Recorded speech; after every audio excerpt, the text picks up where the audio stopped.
तर आमचा गोरक्षक बांधव हा सातत्यानं प्रशासनाकडे पाठपुरावा करत असतो की गोवंश हत्या असेल, गो हत्या असेल ही बंद झाली पाहिजे, कारण सरकारने तसा कायदा देखील अंमलात आणलेला आहे.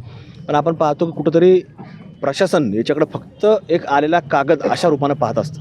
पण ह्या कुठंतरी हिंदू बांधवांच्या भावना हे प्रशासन लक्षामध्ये घेत नाही, त्याला गांभीर्य देखील येत नाही. आणि वारंवार काल देखील आमचे काही गोरक्षक बांधव हे पोलीस अधीक्षक कार्यालयामध्ये गेले, तिथं अधिकारी वर्गाला भेटले, ते निवेदन दिलं. पण आजच लगेच 24 तास उलटत नाही तोपर्यंत आपण पाहिलं तर या गोरक्षकांची हत्या करणारे, गो हत्या करणारे जे लोक आहेत हे शहरामध्ये जिल्ह्यामध्ये आपल्याला मोठ्या प्रमाणात पाहायला मिळतात.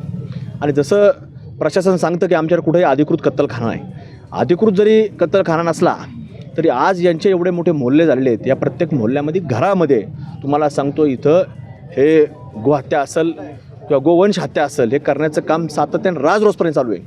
आणि रात्रीच्या वेळेला 12-1च्या नंतर इथं ट्रक असतील, आयशर गाड्या असतील, 4-4 टेम्पो असतील किंवा छोट्या रिक्षा असतील, ह्या भरून माल बाहेर पाठवण्याचं काम केलं जातं. म्हणजे रात्री 1:30-2 नंतर सुरू होतं, त्यांनी पहाटेपर्यंत हे सगळं शहराच्या वेगवेगळ्या कानाकोपऱ्यात तालुका स्तरावरती सुरू असतं.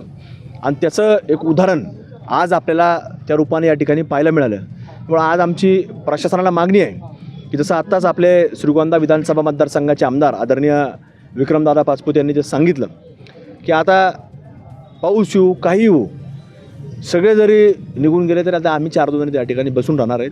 आणि जोपर्यंत आजच्या आज ही जर कारवाई तोपर्यंत ते सुरू करणार नाहीत, कारण पोलिसांनी तसा अहवाल हा महानगरपालिका प्रशासनाला दिलेला आहे.